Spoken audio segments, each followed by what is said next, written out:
তো আজকে আমরা জানাবো ঘরে বসে কিভাবে আপনি মোবাইল অথবা কম্পিউটার অথবা ল্যাপটপ দিয়ে আয়কর রিটার্ন সাবমিট করতে পারবেন। তো আজকে আমরা যে বিষয়টি জানাবো কিভাবে আপনি জিরো রিটার্ন সাবমিট করবেন।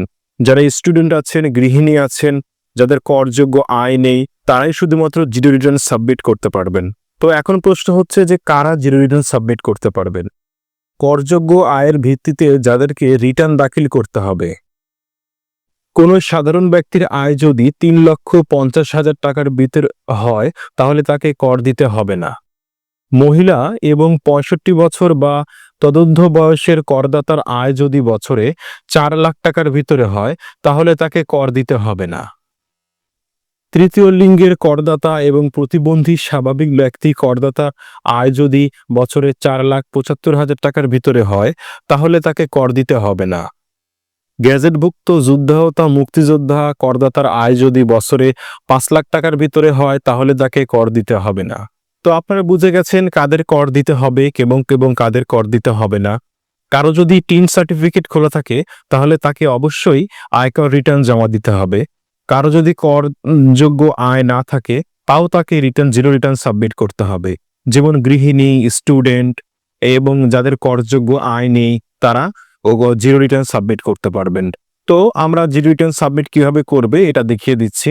তবে আপনি একটা বিষয় মনে রাখবেন যে আপনার যদি করযোগ্য আয় থাকে তারপরে যদি আপনি লুকোছাপি করে আপনি যদি জিরো রিটার্ন দাখিল করেন, ভবিষ্যতে যদি এটা আয়কর ডিপার্টমেন্ট অথবা এনবিআর এর বুঝতে পারে তাহলে কিন্তু আপনার বড় ধরনের বিভ্রান্তিতে পড়ে যাবেন। তো এই বিষয়টি আপনারা অবশ্যই মাথায় রাখবেন। আর ইতিমধ্যে যারা টিন সার্টিফিকেট খুলেছেন কিন্তু এখনো আপনারা রিটার্ন দাখিল করেননি, অবশ্যই তারা রিটার্ন দাখিল করবেন। রিটার্ন দাখিল যদি না করেন তাহলে আপনারা অবশ্যই ঝামেলায় পড়তে পারেন। আয়কর ডিপার্টমেন্ট থেকে আপনাদের কাছে নোটিশ আসতে পারে। নোটিশ আসলে আপনারা বিভিন্ন ধরনের বিভ্রান্তিতে পড়ে যাবেন। তো চলুন আমরা স্ক্রিনে চলে যাই। কিভাবে আয়কর রিটার্ন, জিরো রিটার্ন সাবমিট করবেন এই বিষয়টি আমরা আজকে দেখিয়ে দিব। শুরুতেই আমরা গুগল থেকে ক্রোম ব্রাউজারে চলে আসব। ক্রোম ব্রাউজারে এসে লিখব ই রিটার্ন লিখে আমরা একটা এন্টার করব। এন্টার করার পরে দেখব যে এনবিআর এর একটা ওয়েবসাইট চলে আসছে, ই রিটার্ন। এই ওয়েবসাইটটিতে আমরা প্রবেশ করব। এই ওয়েবসাইটটিতে প্রবেশ করার পরে দেখবেন এরকম একটা ইন্টারফেস চলে আসবে। এই ইন্টারফেস থেকে দেখবেন ই রিটার্ন অপশন আছে। ই রিটার্ন অপশনে একটা ক্লিক করবেন। আমি ই রিটার্ন অপশনে একটা ক্লিক করছি। ই রিটার্ন অপশনে ক্লিক করার পরে দেখেন এখানে দেখাচ্ছে I am already registered, I am not yet registered. এখন আপনি যদি পূর্বে কখনো টিন নাম্বার খুলে রিটার্ন সাবমিট করে থাকেন তাহলে অনলাইনে তাহলে আই অ্যাম অলরেডি রেজিস্টার্টেড এই বাটনে ক্লিক করবেন। আর কখনো যদি আপনি রিটার্ন সাবমিট না করে থাকেন তাহলে I am not yet registered দেখেন ক্লিক করবেন। তো আমি আই অ্যাম নট ইয়েট রেজিস্টার্টেড এখানে ক্লিক করছি। এখানে ক্লিক করার পরে সবচেয়ে গুরুত্বপূর্ণ বিষয় হচ্ছে রেজিস্ট্রেশন করার পূর্বে আপনার মোবাইল নম্বরটি বায়োমেট্রিক ভেরিফাইড কিনা চেক করুন। অবশ্যই এটা চেক করে নেবেন। আর আপনার ফোন থেকে *16001# নম্বরে ডায়াল করে নম্বরটি বায়োমেট্রিক ভেরিফাইড কিনা চেক করে নিন। অর্থাৎ আপনার নম্বরটিতে বায়োমেট্রিক ভেরিফাইড কিনা, যার নম্বরে আপনি অ্যাকাউন্ট রিটার্ন জমা দিবেন তার নম্বরটি বায়োমেট্রিক ভেরিফাইড কিনা এটা অবশ্যই চেক করে নেবেন। তো আমি এটা ওকে করে দিচ্ছি। ওকে করে দেওয়ার পরে দেখবেন এখানে সাইন আপ অপশন আসবে। সাইন আপ অপশনের পরে 3টা বক্স আছে। প্রথম বক্সে দেখতে পাচ্ছেন যে এন্টার ইওর টিন। এখানে আপনার যে টিন সার্টিফিকেটের নাম্বারটি রয়েছে সেই টিন সার্টিফিকেটের নাম্বারটি দিবেন। দ্বিতীয়ত বক্সে যেটা দেখতে পাচ্ছেন এখানে আপনার মোবাইল নাম্বারটি দিবেন। এখানে আপনার যে মোবাইল নাম্বার সেই মোবাইল নাম্বারটি এখানে বসিয়ে দিবেন এবং এখানে ক্যাপচার কোড রয়েছে। ক্যাপচার কোডটি অনেকের অনেক রকম থাকতে পারে, এক এক সময় এক এক রকম আসবে। তো ক্যাপচার কোডটি আপনারা দেখে দেখে খুব সুন্দর করে পূরণ করে ভেরিফাই অপশনে ক্লিক করবেন। তো দেখুন আমি ফিল আপ করে ফেলেছি। ফিল আপ করে এবার আমি ভেরিফাইতে ক্লিক করছি। ভেরিফাইতে ক্লিক করার পরে দেখবেন এরকম একটা ইন্টারফেস চলে আসবে এবং এই ইন্টারফেসে দেখবেন যে আপনাকে একটা যে নাম্বার দিয়েছেন সেই নাম্বারে একটা ওটিপি যাবে এবং এখানে পাসওয়ার্ড সেট করতে বলেছে এবং confirm retype new password set করতে বলছে। তো আমরা ওটিপিটা দিব, যে নাম্বারটা আছে সেই নাম্বারে একটা ওটিপি আসছে, ওটিপিটা দিব এবং আপনারা নিজের মতো করে একটা পাসওয়ার্ড তৈরি করে দিবেন এবং সেম পাসওয়ার্ড নিচের বক্সে জমা দিয়ে দিবেন, দিয়ে সাবমিট করবেন। তো আমাদের রেজিস্ট্রেশনটি কমপ্লিট হওয়ার পরে আমরা আবার নতুন করে সাইন ইন করে নিয়েছি। সাইন ইন করার পরে দেখুন আমাদের এরকম একটা ইন্টারফেস চলে আসবে। ইন্টারফেসে এসে আমরা এখানে রেগুলার ই রিটার্ন এই অপশনটিতে ক্লিক করব। এই অপশনটিতে ক্লিক করার পরে দেখুন আমাদের যে মূল যে ইন্টারফেসটি, সেই ইন্টারফেসটি চলে এসছে। এখান থেকে আমরা দেখেন হচ্ছে রিটার্ন প্রথম অপশনটা সিলেক্ট করাই থাকবে, সেলফই থাকবে। দ্বিতীয় অপশনটা হচ্ছে অ্যাসেসমেন্ট ইয়ার, আপনি কোন বছরের রিটার্নটা সাবমিট করছেন সে বছরটা এখানে অটোমেটিকলি অ্যাডজাস্ট হয়ে যাবে। তো ইনকাম ইয়ার কত তারিখ থেকে কত তারিখ পর্যন্ত আপনি কর দিচ্ছেন সেটাও এখানে অ্যাড হয়ে যাবে। তো এখানে দেখেন any taxable income in the above mentioned income year। তো আপনার যদি ইনকাম থাকে তাহলে অবশ্যই আপনি ইয়েস দিবেন। আর যদি আপনার কোনো ইনকাম না থাকেন, যেহেতু আমরা জিরো রিটার্ন দাখিল করব, যাদের ইনকাম নাই শুধু তাদের জন্যই, যারা শুধু টিন সার্টিফিকেট করেছেন প্রয়োজনের খাতিরে, টুকিটাকি ফেসবুক, বাসার গৃহিণী কিংবা স্টুডেন্ট, এখনো তাদের ইনকাম শুরু হয়নি, যাদের জন্য জিরো রিটার্ন প্রযোজ্য। তো তারপরে আপনাদের যদি একটা কথা মনে রাখবেন যে আপনাদের যদি ইনকাম থাকে এবং এনবিআর যদি ভবিষ্যতে আপনার এই ইনকাম কিংবা কোনো সম্পত্তি সম্পর্কে জানতে পারে, যেটা আপনি লুকিয়ে রেখেছেন, সেই সম্পদ সম্পর্কে জানতে পারেন, তাহলে সেটা ব্ল্যাক মানি হয়ে যাবে এবং সেটা বাজেয়াপ্ত হতে পারে। তাই অবশ্যই কোনো কিছু লুকোছাবি করবেন না। অবশ্যই আপনাদের যেটা যা আছে তা দিয়ে আপনারা অবশ্যই সঠিকভাবে সত্যতা দিয়ে পূরণ করবেন। তো আমি এখানে যা রিটার্ন সাবমিট করছি, সে একজন স্টুডেন্ট, তো আমি তার কোনো ইনকাম নেই, তো আমি এখানে তার জন্য নো করে দিচ্ছি। নো করে দেওয়ার পরে দেখেন এখানে ওয়ার্নিং আসছে, দেখেন ওয়ার্নিংটা আপনি ইয়েস করে দেবেন। ইয়েস করে দেওয়ার পরে এখানে দেখেন আপনার ডান পাশের যে ফর্মগুলো আছে সে ফর্মগুলো আনভিজিবল হয়ে গেছে। বাকি যেগুলো আছে এগুলো এভাবেই থাকবে, রেসিডেন্ট স্ট্যাটাস, রেসিডেন্ট, এগুলো এরকমই থাকবে। তো আমরা এখানে সেভ অ্যান্ড কন্টিনিউতে ক্লিক করে দিচ্ছি। তো আমরা সেভ অ্যান্ড কন্টিনিউতে ক্লিক করার পরে দেখলাম অ্যাডিশনাল ইনফরমেশনে দেখেন এখানে আপনি share holder director of company. তো আপনি যদি কোনো কোম্পানির শেয়ার হোল্ডার হয়ে থাকেন কিংবা কোম্পানির মালিক হয়ে থাকেন কিংবা কোম্পানি যদি আপনার শেয়ার থাকে তাহলে অবশ্যই ইয়েস দিবেন, আর না থাকলে নো দিবেন। তো আমি যার রিটার্নটি সাবমিট করছি সে একজন ছাত্র, তার কোনো কোম্পানির শেয়ার হোল্ডার নেই, তাই আমি নো করে দিচ্ছি। তো আমার আবার ডান পাশে আসলে দেখবেন আইটি 10B। তো আইটি 10B রিকোয়ারমেন্টে আপনি দেখেন যে কিছু অপশন রয়েছে, যে প্রথমে যে অপশনটি রয়েছে, যদি আপনার 50 লক্ষ টাকার উপরে যদি আপনার সম্পদ থাকে তাহলে ইয়েস দিবেন, আর না থাকলে নো দিবেন। তো এখানে আমার 50 লক্ষ টাকার যা রিটার্ন সাবমিট করছি তার নেই, এজন্য আমরা নো করে দিচ্ছি।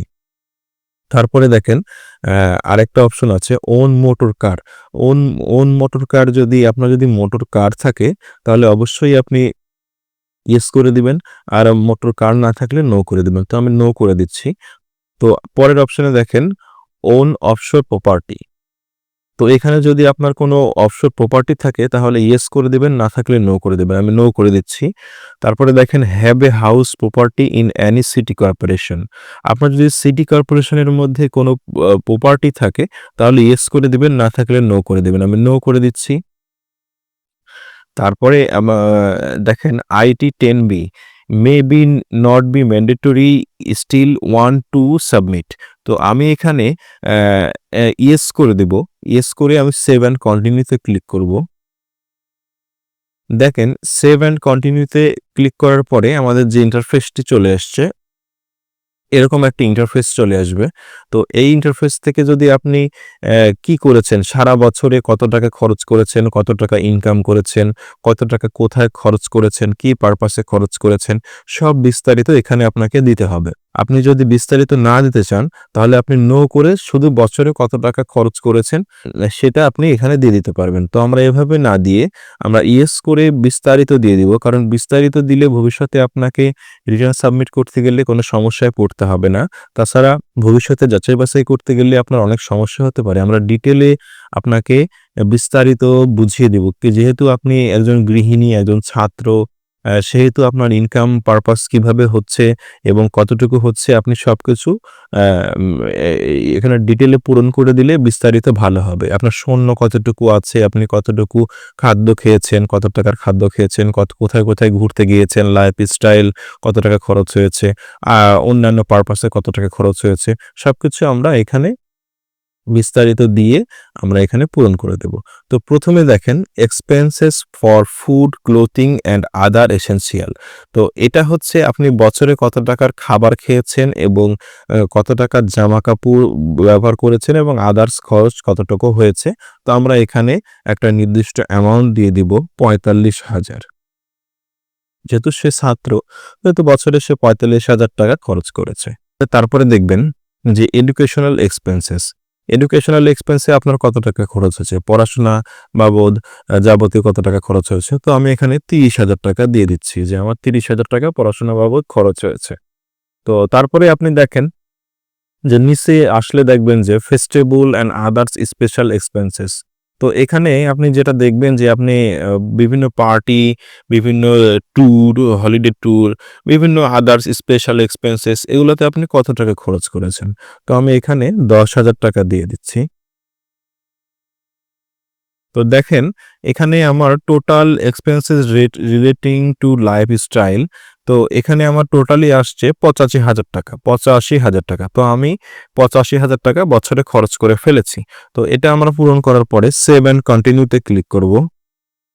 তো আমরা সেভ অ্যান্ড কন্টিনিউতে ক্লিক করার পরে আমার পরের পেজে চলে এসেছি। পরের পেজে দেখবেন যে অ্যাসেস্ট নামে কিছু অপশন আছে। যেখানে আছে বিজনেস ক্যাপিটাল, নন agriculture property, agriculture property, financial arts, motor car, gold, diamond. তো এখানে আপনার যে বিষয়গুলো দেখবেন, যদি আপনার বিজনেস ক্যাপিটাল থাকে সে বিজনেস ক্যাপিটালটা আপনারা এখানে টিক মার্ক দিয়ে আপনারা কি টাইপের বিজনেস ক্যাপিটাল রয়েছে সেই ক্যাপিটালগুলো আপনারা দিবেন। আপনার যদি নন এগ্রিকালচার প্রপার্টি থাকে তাহলে নন এগ্রিকালচার প্রপার্টিগুলো ফিল আপ করে দিবেন। যদি এগ্রিকালচার প্রপার্টি থাকে তাহলে এগ্রিকালচার প্রপার্টির ডিটেল দিয়ে দিবেন। মোটর কার থাকে তাহলে মোটর কারের এখানে ডিটেল দিয়ে দিবেন। আপনার যদি স্বর্ণ থাকে, বিশেষ করে যারা মহিলা আছেন, গৃহিণী আছেন, তাদের যদি স্বর্ণ থাকে তাহলে আপনারা এখানে স্বর্ণের বিস্তারিত দিয়ে দিতে পারেন। যেমন পার্টিকুলারে আপনি দিয়ে দিতে পারেন গোল্ড এবং এখানে যে অপশনটি রয়েছে টাইপ এখানে আপনি দিতে পারবেন যে আপনি কোন পারপাসে স্বর্ণটি পেয়েছেন, কিনেছেন না গিফট পেয়েছেন। তো বেশিরভাগ গৃহিণীরা গিফটই পেয়ে থাকে, তো এখানে গিফট দিয়ে দিবেন। তো ইউনিটটা হচ্ছে ইউনিটটা কি? ইউনিটে ভরি দিবেন কতটুকু আপনার স্বর্ণ আছে এবং স্বর্ণের যে ভ্যালুটা রয়েছে ভ্যালুটা আপনি 0 দিয়ে দিন। কারণ আপনার 0 দিয়ে দিলে একটা জিনিস হবে, কারণ গিফটের কিন্তু কোনো ভ্যালু হয় না। এজন্য গিফটের ভ্যালু 0 এভাবেই পূরণ করতে পারবেন। তো আপনার যদি কোনো বাড়ির ফার্নিচার থাকে, ইকুইপমেন্ট থাকে, ইলেকট্রনিক্স আইটেম থাকে তাহলে আপনারা এখানে টিক মার্ক দিয়ে পূরণ করে দিতে পারেন। তো আদার্স অ্যাসেসমেন্ট সিগনিফিক্যান্ট ভ্যালু, তো আপনার যদি আদার্স কোনো ভ্যালু থাকে তাহলে আপনি এখানে দিয়ে দিতে পারেন। Cash and fund outside business, আপনার যদি আউটসাইডে কোনো বিজনেস থাকে তাহলে সেটার জন্য আপনি এখানে দিয়ে দিতে পারেন। তো আমরা দেখা যাচ্ছে যে একটা কাজ করি যে আমাদের যারা ছাত্র আছি তাদের কাছে কিন্তু কিছু টাকা পয়সা জমানো থাকে, যেরকম টিউশনি করি, দেখা যাচ্ছে যে বিভিন্নভাবে বাবা মার কাছ থেকে টাকা নেই, আত্মীয় স্বজনের কাছ থেকে টাকা পাই, এভাবে দেখা যাচ্ছে আমাদের কাছে অনেক টাকা জমতে থাকে। তো এই টাকাটা আপনি ক্যাশ ইন হ্যান্ডে দেখায় দিবেন। ক্যাশ ইন হ্যান্ডে দেখায় দিলে এখানে আমরা দেখায় দিচ্ছি যে আপনি টিউশনি করে কিংবা বিভিন্ন পারপাসে আপনি কিছু টাকা গুছিয়েছেন। তো সেখানে দেখা যাচ্ছে সে টাকার অ্যামাউন্টও কত? ১,০০,০০০ টাকার মতো। তো আমরা ১,০০,০০০ টাকাটা এখানে দিয়ে দিচ্ছি। তো দেখেন আমাদের এখানে টোটাল ভ্যালু চলে আসছে কত? ১,৮৫,০০০ টাকা। তো ১,৮৫,০০০ টাকা চলে আসছে। তো আমরা এখানে কিন্তু ১,৮৫,০০০ টাকা চলে আসছে। Source of fund 0। তো আপনার এখানে কিন্তু যেটা দিতে হবে সেটা হচ্ছে সোর্স অফ ফান্ড। আপনার ট্যাক্স দেওয়ার মূল উদ্দেশ্যই হচ্ছে আপনি টাকাটা কোথা থেকে পেয়েছেন এবং কোথা থেকে খরচ করছেন। তো আমাদের এখানে আদার্স রিসিপ্ট অপশনে ক্লিক করব। তো দেখেন যে সারা বছর খরচ করার পরে আপনার হাতে কতটুকু টাকা ছিল। তো পাস্ট লাইফ সেভিং এ আপনি কত টাকা হাতে রাখছেন আ আ সেই রেফারেন্সটা আপনি এখানে দিয়ে দেব। রেফারেন্সটা হচ্ছে নীল, অ্যামাউন্টটা হচ্ছে ৳১,০০,০০০। ৳১,০০,০০০ অ্যামাউন্ট দিয়ে দিচ্ছি। দেখেন আমাদের ৳১,০০,০০০ এখানে মাইনাস হয়ে গেছে। শুধু আছে ৳৮৫,০০০। তো ৳৮৫,০০০ কিন্তু এখনো হিসাব আপনি কোথা থেকে পেয়েছেন? এই ৳৮৫,০০০ আপনি কোনো হিসাব কিন্তু দেননি। তো এই ৳৮৫,০০০ যখন হিসাব দিতে যাব তখন আমাদেরকে এখানে আরেকটা এড করতে হবে। তো এই টাকাটা আপনি কোথা থেকে পেয়েছেন? তো আমি এখানে দিব গিফট ফ্রম। তো দেখেন আমাদের এখানে কিন্তু ডিফারেন্স 0 হয়ে গেছে। হ্যাঁ?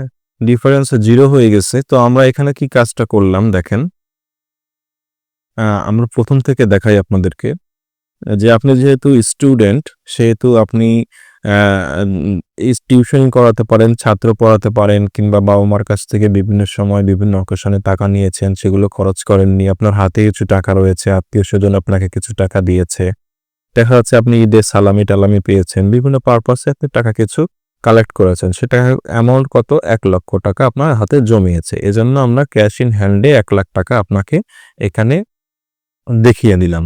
তো ৳১,০০,০০০ আপনার কাছে আছে এবং আপনি যে অ্যা অ্যা আদার্স এর যে খরচটা করেছেন, সে খরচটা হচ্ছে ৳৮৫,০০০।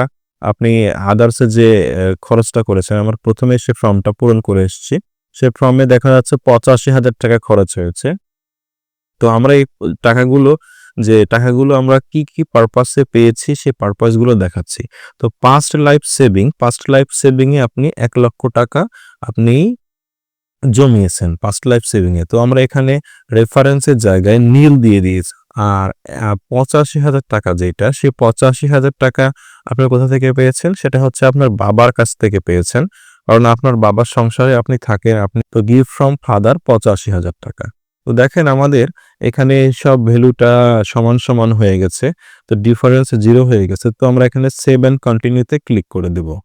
সেভ অ্যান্ড কন্টিনিউ তে ক্লিক করার পরে দেখেন ট্যাক্স পেমেন্ট দেখা যাচ্ছে সব দেখেন ০,০০,০০০ হয়ে গেছে। তো এখানে দেখেন সবগুলো ০,০০ হয়ে গেছে। কারণ আপনার কোনো ট্যাক্স নাই। তো দেখেন যে how I paid any source tax, advance tax, any regular tax ২৪ আপনি যদি কোনো ভাবে কোনো ট্যাক্স দিয়ে থাকেন পূর্বে তাহলে ইয়েস করবেন, না থাকলে নো করবেন। তো আমি এখানে নো করে দিচ্ছি। তো দেখেন সবগুলো এখানে ০,০০,০০০ হয়ে গেছে এবং আপনি কত টাকা পে করবেন সেটাও 0 হয়ে গেছে। কারণ আপনার কোনো টাকা পে করতে হবে না। তো আমরা এখানে প্রসিড টু অনলাইন রিটার্ন এখানে রিটার্নে সাবমিট করে দিলাম। সাবমিট করে দেওয়ার পরে দেখেন আমাদের এখানে রিটার্নটি সাবমিট হয়ে গেছে। সাবমিট হয়ে যাওয়ার পরে আমাদের টোটাল ডকুমেন্টটা এখানে চলে এসছে। যা রিটার্নটা সাবমিট করেছি তার রিটার্নটা টোটাল ডকুমেন্টটা চলে এসছে। তো আমরা এখানে ডকুমেন্টের একবারে নিচে চলে যাব। নিচে গিয়ে দেখব সাবমিট রিটার্ন বাটন রয়েছে। সাবমিট রিটার্ন বাটনে আমরা একটা ক্লিক করে দিব। ক্লিক করে দেওয়ার পরে আমাদের এখানে একটা ওয়ার্নিং দেখাবে যে আপনি কি রিটার্নটি সাবমিট করতে চাচ্ছেন? আমরা এখানে ইয়েস করে দেব। ইয়েস করে দেওয়ার পরে দেখেন আমাদের যার আমরা রিটার্নটা সাবমিট করেছিলাম করছি তার রিটার্নের নাম সহ রিটার্ন রেফারেন্স নাম্বার সহ সাকসেসফুলি রিটার্ন সবকিছু ডিটেইলে চলে এসছে। তো আমরা এখান থেকে অ্যাকনলেজমেন্ট স্লিপটি ডাউনলোড করতে পারি। তো এখানে অ্যাকনলেজমেন্ট স্লিপে আমরা একটা ক্লিক করব। ক্লিক করার পরে আমরা যে দেখতে পাচ্ছি তার একটা অ্যাকনলেজমেন্ট স্লিপ রয়েছে প্রত্যয়নপত্র। সে প্রত্যয়নপত্রটি এখানে চলে এসছে। তো আমাদের অ্যাকনলেজমেন্ট স্লিপটি আপনারা এখান থেকে ডাউনলোড করতে পারবেন। ডাউনলোড ক্লিক করলে ডাউনলোড অপশন থাকবে। ডাউনলোড অপশন থেকে ক্লিক করে আপনি এখানে সেভ করলে আপনার এটা কম্পিউটারে সেভ হয়ে যাবে। তো এখান থেকে আরেকটি কাজ করতে হবে সেটা হচ্ছে আপনার টেক্সট রেকর্ডে ক্লিক করবেন। টেক্সট রেকর্ডে ক্লিক করে আপনার সার্টিফিকেটটা নিতে হবে। সার্টিফিকেটটা এখানে দেখেন এক্সপ্রেস সার্টিফিকেটে ক্লিক করবেন। সার্টিফিকেটে ক্লিক করার পরে দেখবেন একটি সার্টিফিকেট চলে আসছে। এই সার্টিফিকেটটি আপনারা ডাউনলোড করে নেবেন। সেম আগের মতোই ডাউনলোড করে নিয়ে সেভ করে নেবেন। তো আমরা সেভ করে নিলাম। সেভ করে নেওয়ার পরে দেখবেন যে এই সার্টিফিকেটটা এবং অ্যাকনোলেজমেন্ট স্লিপ আপনাদের বিভিন্ন সময় ব্যাংকে বিভিন্ন জায়গায় কাজে লাগতে পারে। তো আপনারা এগুলো দিলেই, জমা দিলেই কাজ হয়ে যাবে।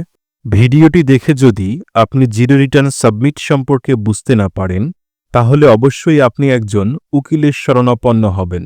কারণ জিরো রিটার্ন দিতে যদি কোনো ভুল ভ্রান্তি হয়ে যায়, তাহলে আপনি বিপদে পড়তে পারেন। তাই অবশ্যই ভিডিওটি দেখে বুঝতে না পারলে একজন উকিলের শরণাপন্ন হয়ে জিরো রিটার্ন সাবমিট করবেন। ধন্যবাদ। তো আপনারা দেখলেন কিভাবে রিটার্ন সাবমিট করতে হয়। রিটার্ন সাবমিট করার যে অ্যাকনোলেজমেন্ট পেপার এবং যে প্রিন্ট আউট পেপার, সে পেপারগুলো আপনারা চাইলে কম্পিউটারের দোকান থেকে প্রিন্ট করে নিতে পারেন এবং পিডিএফ আকারে সেভ করে নিতে পারেন।